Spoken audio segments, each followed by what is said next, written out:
आप सभी का स्वागत और अभिनंदन है। आप सुन रहे हैं अध्यात्म मास्टर द्वारा प्रसारित श्रीमद् वाल्मीकि रामायण कथा। वाल्मीकि रामायण अयोध्या कांड की कथा के अंतर्गत आज हम लोग 20वां सर्ग की कथा का श्रवण करेंगे। 20वें सर्ग की कथा की विषय वस्तु है राजा दशरथ की अन्य रानियों का विलाप, श्री राम का कौशल्या जी के भवन में जाना और उन्हें अपने वनवास की बात बताना, कौशल्या का अचेत होकर गिरना और श्री राम के उठा देने पर उनकी ओर देखकर विलाप करना। तस्मितस्तु पुरुष व्याघ्रे निष्क्रामति कृतांजलो आर्त्र शब्दो महान यज्ञे स्त्रीणाम अंतःपुरे तदा। उधर पुरुष सिंह श्री राम हाथ जोड़े हुए ज्यों ही कैकेयी के महल से बाहर निकलने लगे, त्यों ही अंतःपुर में रहने वाली राज महिला का महान अंतर्नाद प्रकट हुआ। कृते स्वच उदितः पित्रा सर्वस्य अंतःपुरस्य च गतिश्च शरणं चासीत स रामो अद्य प्रवत्स्यति। वे कह रही थी, हाय जो पिता के आज्ञा न देने पर भी समस्त अंतःपुर के आवश्यक कार्यों में स्वतः संलग्न रहते थे, जो हम लोगों के सहारे और रक्षक थे, वे श्री राम आज वन को चले जाएंगे। कौसल्यायां यथा युक्तो जनन्यां वर्तते सदा तथैव वर्तते अस्मासु जन्म प्रभृति राघवः। वे रघुनाथ जी जन्म से ही अपनी माता कौशल्या के प्रति सदा जैसा बर्ताव करते थे वैसा ही हमारे साथ भी करते थे। नाक्रुध्यत्सभिसप्तोऽपि क्रोधिनीयानि वर्जयन् क्रुद्धान् प्रसादयन् सर्वान् साइतो अद्य प्रवत्स्यति। जो कठोर बात कह देने पर भी कुपित नहीं होते थे, दूसरों के मन में क्रोध उत्पन्न करने वाली की बातें नहीं बोलते थे, तथा जो सभी रूठे हुए व्यक्तियों को मना लिया करते थे, वे ही श्री राम आज यहाँ से वन को चले जाएंगे। अबुद्धिर्वत नो राजा जीवलोकं चरत्ययम् यो गतिम सर्वभूतानां परित्यजति राघवम। बड़े खेद की बात है कि हमारे महाराजा की बुद्धि मारी गई। ये इस समय संपूर्ण जीव जगत का विनाश करने पर तुले हुए हैं, तभी तो ये समस्त प्राणियों के जीवन आधार श्री राम का परित्याग कर रहे हैं। इति सर्गा महिष्यस्ता विवत्साइव धेनवः पतिमा चक्रुं शुनापि सखनम चापि चुकुस्रुसः। इस प्रकार समस्त रानियां अपने पति को कोसने लगी और बछड़ों से बिछड़ी हुई गौओं की तरह उच्च स्वर से क्रंदन करने लगी। सहि चान्तःपुरे घोरम आर्द्र शब्दम महीपतिः पुत्र शोकाभिसप्तः श्रुत्वा व्यालीयतासने। अंतापुर का वह भयंकर अंतर्नाद सुनकर महाराजा दशरथ ने पुत्र शोक से संतप्त हो लज्जा के मारे बिछौने में ही अपने को छिपा लिया। रामस्तु भृशवायस्तो निःश्वश्चन्निव कुंजरः जगाम सहितो भ्रात्रा मातुरंतःपुरं वसी। इधर जितेंद्रिय श्री रामचंद्र जी स्वजनों के दुख से अधिक खिन्न होकर हाथी के समान लंबी सांस खींचते हुए भाई लक्ष्मण के साथ माता के अंतःपुर में गए। सो अपश्यत पुरुषं तत्र वृद्धं परम पूजितम् उपविष्टं गृहद्वारि तिष्ठश्चापरान् बहून्। वहां उन्होंने उस घर के दरवाजे पर एक परम पूजित वृद्ध पुरुष को बैठे हुए देखा और दूसरे भी बहुत से मनुष्य वहां खड़े दिखाई दिए। दृष्टैव तु तदा रामं ते सर्वे समुपस्थिताः जयेन जयतां श्रेष्ठं वर्धयन्त्यस्म राघवम्। वे सब के सब विजयी वीरों में श्रेष्ठ रघुनंदन श्री राम को देखते ही जय जयकार करते हुए उनकी सेवा में उपस्थित हुए और उन्हें बधाई देने लगे। प्रविश्य प्रथमां कांक्ष्यां द्वितीयायां ददर्श सहा ब्राह्मणान् वेद संपन्नान् वृद्धान् राज्ञाभिसत्कृतान्।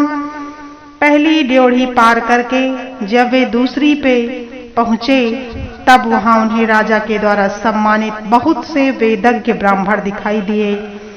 प्रणम्य रामस्तान् वृद्धास्तृतीयायां ददर्श सहा स्त्रियो बालाश्च वृद्धाश्च द्वाररक्षण तत्पराः। उन वृद्ध ब्राह्मणों को प्रणाम करके श्री रामचंद्र जी जब तीसरी ड्योढ़ी में पहुंचे तब वहां उन्हें द्वार रक्षा के कार्य में लगी हुई बहुत सी नववयस्का एवं वृद्धावस्था वाली स्त्रियां दिखाई दी। वर्धयित्वा प्रहष्टास्तथाः प्रवेश्य च गृहं स्त्रियः निवेदयन्त त्वरितं राममातुः प्रियं तदा। उन्हें देखकर उन स्त्रियों को बड़ा हर्ष हुआ। श्री राम को बधाई देकर उन स्त्रियों ने तत्काल महल के भीतर प्रवेश किया और तुरंत ही श्री रामचंद्र जी की माता को उनके आगमन का प्रिय समाचार सुनाया। कौसल्यापि तदा देवी रात्रिं स्थित्वा समाहितः प्रभाते चाकरोत् पूजां विष्णोः पुत्रहितैषिणी। उस समय देवी कौसल्या पुत्र की मंगल कामना से रात भर जागकर सवेरे एकाग्रचित्त हो भगवान विष्णु की पूजा कर रही थी। सा क्षौम वसना हृष्ट्वा नित्यं व्रतपरायणा अग्निं जुहोति अस्म तदा मंत्रवत कृतमंगला। वे रेशमी वस्त्र पहनकर बड़ी प्रसन्नता के साथ निरंतर व्रतपरायण होकर मंगल कृत्य पूर्ण करने के पश्चात मंत्रोच्चारण पूर्वक उस समय अग्नि में आहुति दे रही थी। प्रविश्य तु तदा रामो मातुरन्तः पुरं शुभं ददर्श मातरं तत्र हावयन्तीं हुतासनम्। उसी समय श्री राम ने माता के शुभ अंतःपुर में प्रवेश करके वहां माता को देखा। वे अग्नि में हवन करा रही थी। देव कार्य निमित्तं च तत्रापश्यते समुद्यतं दध्यक्षत घृतं चैव मोदकान् हविषस्तथा लाजान माल्यानि शुक्लानि पायसं क्रसरं तथा समिधः पूर्णकुंभाश्च ददर्श रघुनंदनः। रघुनंदन ने देखा तो वहां देव कार्य के लिए बहुत सी सामग्री संग्रह करके रखी हुई है।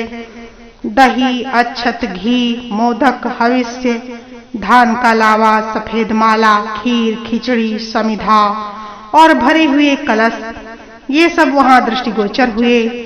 ताम शुक्ल क्षौम संवीतां व्रत योगेन कर्षितां तर्पयन्तीं ददर्शाद्भिर्देवता वरवाणिनीं।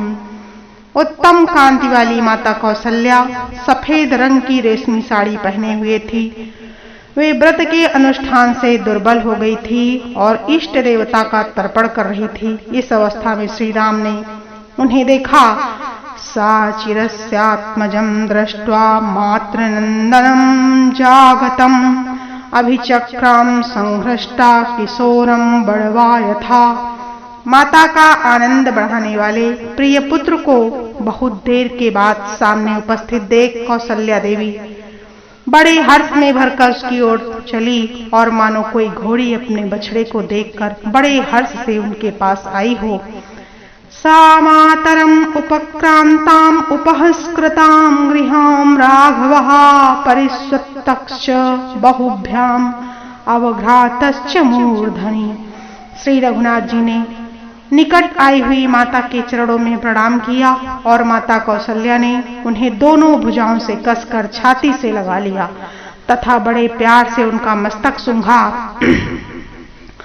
तमुवाच दुराधर्षे राघवं सुतमात्मनः कौसल्या पुत्र वात्सल्यादिदं प्रियहितं वचः। उस समय कौसल्या देवी ने अपने दुर्जय पुत्र श्री रामचंद्र जी से पुत्र स्नेहवश यह प्रिय एवं हितकर बात कही। वृद्धानां धर्मशीलानां राजर्षीणां महात्मनां प्राप्नुयायुश्च कीर्तिं च धर्मं चाप्युचितं कुले। बेटा, तुम धर्मशील, वृद्ध और महात्मा राजर्षियों के समान आयु, कीर्ति और कुलोचित धर्म प्राप्त करो। सत्य प्रतिज्ञं पितरं राजानं पश्य राघव, अद्येव त्वां सा धर्मात्मा यौवराज्ये अभिषेच्यति। रघुनंदन, अब तुम जाकर अपने सत्य प्रतिज्ञ पिता राजा का दर्शन करो। वे धर्मात्मा नरेश आज ही तुम्हारा युवराज के पद पर अभिषेक करेंगे। दत्तमासनम् आलभ्य भोजने निमंत्रितः मातरं राघवः किंचित प्रसार्याञ्जलिम् अब्रवीत्। यह कहकर माता ने उन्हें बैठने के लिए आसन दिया और भोजन करने को कहा। भोजन के लिए निमंत्रित होकर श्री राम ने उस आसन का स्पर्श मात्र कर लिया। फिर वे अंजलि फैलाकर माता से कुछ कहने को तैयार हुए। सा स्वभाव विनीतश्च गौरवाश्च तथा नतः प्रस्थितो दंडकारण्यं प्रष्टुं पचक्रमे। वे स्वभाव से ही विनयशील थे तथा माता के गौरव से भी उनके सामने नतमस्तक हो गए थे। उन्हें दंडकारण्य को प्रस्थान करना था, अतः वे उसके लिए आज्ञा लेने का उपक्रम करने लगे। देवी नूनं न जानीसे महद्भयम् उपस्थितम् इदं तव चा दुःखाय वैदेह्या लक्ष्मणश्च। उन्होंने कहा, देवी, निश्चय ही तुम्हें मालूम नहीं है तुम्हारे ऊपर महान भय उपस्थित हो गया है। इस समय मैं जो बात कहने जा रहा हूं उसे सुनकर तुमको, सीता को और लक्ष्मण को भी दुख होगा, तथापि कहूंगा। गमिष्ये दंडकारण्यं किमनेनासनेन मे विष्टरासन योग्ये ही कालोऽयं मामुपस्थितः। अब तो मैं दंडकारण्य में जाऊंगा, अतः ऐसे बहुमूल्य आसन की मुझे क्या आवश्यकता है। अब मेरे लिए यह कुश की चटाई पर बैठने का समय आया है। 14 ही वर्षाणि वत्स्यामि विजने वने कंदमूल फलैर्जीवन हित्वा मुनि वदामि सम। मैं राज भोग्य वस्तु का त्याग करके मुनि की भांति कंदमूल और फलों से जीवन निर्वाह करता हुआ 14 वर्षों तक निर्जन वन में निवास करूंगा। भरताय महाराजो यौवराज्यं प्रयक्षति मां पुनर्दंडकारण्यं विवासयति तापसम्।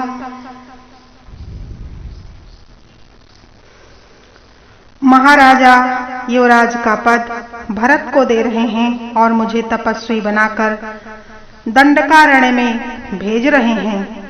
66 वर्षाणि वत्स्यामि विजने वने असेवमानो वन्यानि फलमूलश्च वर्तयन्।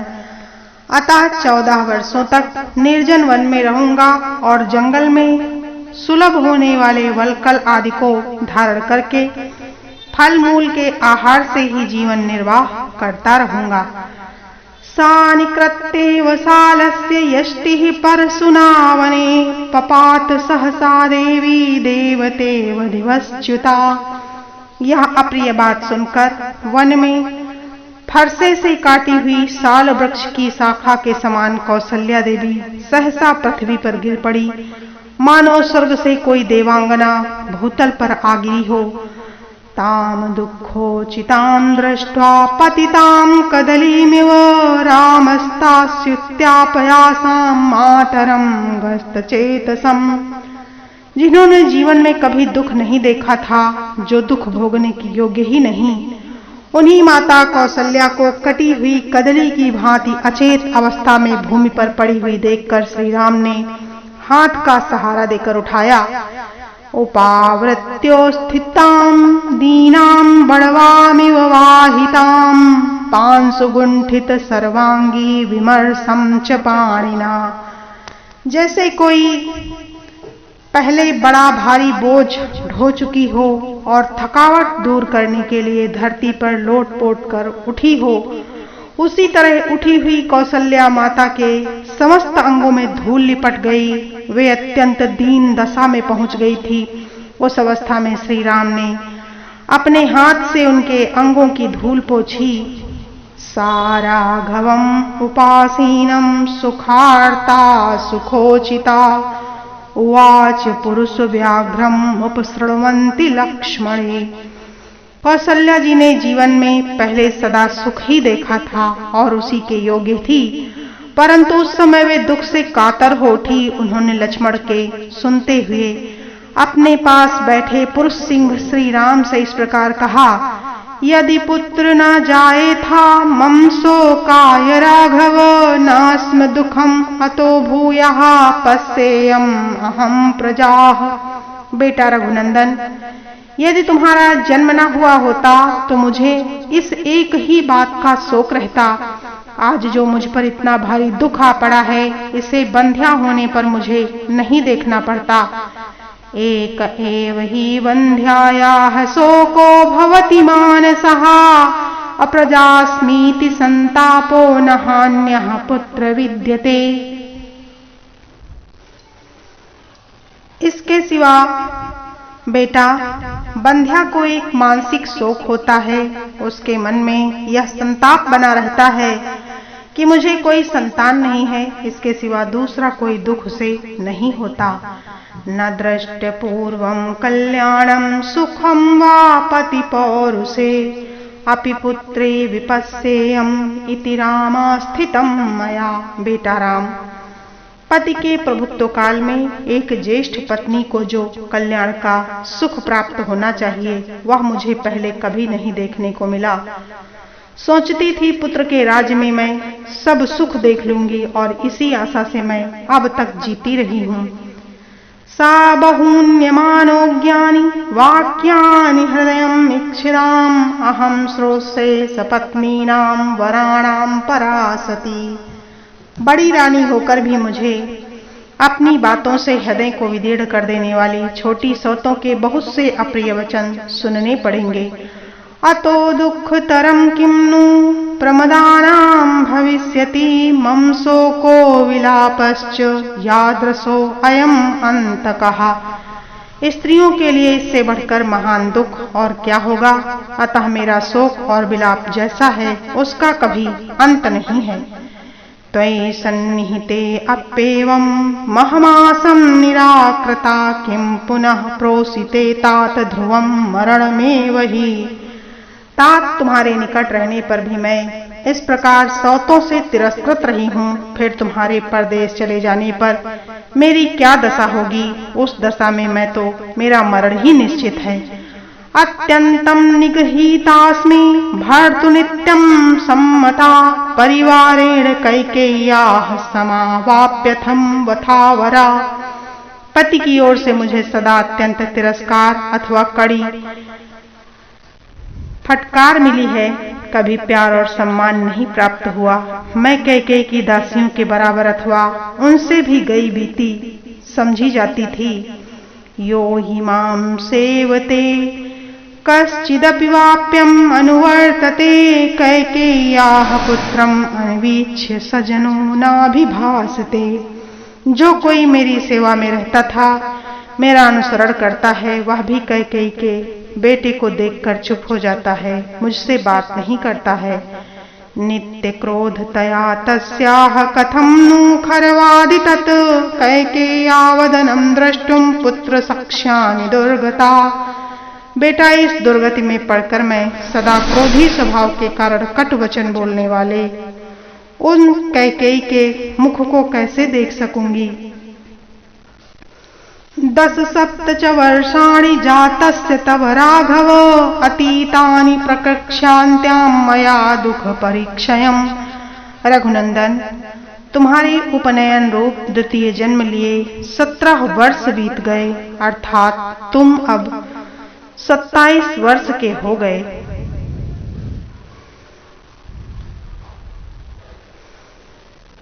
अब तक मैं यही आज्ञा लगाए चली आ रही थी कि अब मेरा दुख दूर हो जाएगा। तदक्षयं महद्दुःखं नोत्सहे सहितुं चिरात् विप्रकारं सपत्नीनामेवं जीर्णापि राघव। अब इस बुढ़ापे में इस तरह सौतों का तिरस्कार और उससे होने वाले महान अच्छे दुख को मैं अधिक काल तक नहीं सह सकती। अपश्यन्ति तव मुखं परिपूर्णं शशिप्रभं कृपणावर्तयिष्यामि कथं कृपण जीविका। पूर्ण चंद्रमा के समान तुम्हारे मनोहर मुख को देखे बिना मैं दुखिनी दयनीय जीवन वृत्ति से रहकर कैसे निर्वाह करूंगी। उपवासैश्च योगैश्च बहुभिश्च परिश्रमैः दुःख संवर्धितो मोहं त्वं किं दुर्गतया मया। बेटा, यदि तुझे इस देश से निकाल ही दिया जाता है, निकल ही जाना है, तो मुझ भाग्यहीन के बारंबार उपवास, देवताओं का ध्यान तथा बहुत से परिश्रमजनक उपाय करके व्यर्थ ही तुम्हारा इतने कष्ट से पालन पोषण किया है। स्थिरं नो हृदयं मन्ये ममेदं यन्न दीर्यते प्रावृषीष नहानद्याः स्पृष्टं कूलं वनाब्नवाभ्मसा।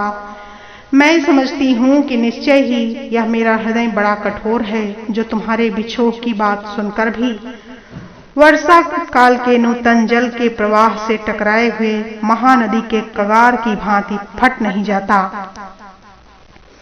ममैव नूनं मरणं न विद्यते न चावकाशन्तोऽसि यमक्षयं मम यदन्तं को अक्षग्देव न मां जिहीर्षति प्रसह्यां सिंहोर्दतीं मृगीमिव। निश्चय ही मेरे लिए कहीं मौत नहीं है, यमराज के घर में भी मेरे लिए जगह नहीं है। तभी तो जैसे किसी रोती हुई मृगी को सिंह जबरदस्ती उठा ले जाता है, उसी प्रकार यमराज मुझे आज ही उठा ले जाना चाहिए था। स्थिरं हि नूनं हृदयं मया यशं न भिद्यते यद्भुवि नो विदीर्यते अनेन दुःखेन च देहमर्पितं ध्रुवं ह्यकाले मरणं न विद्यते। अवश्य ही मेरा कठोर हृदय लोहे का बना हुआ है, जो पृथ्वी पर पड़ने पर भी न तो फटता है न टूक टूक हो जाता है।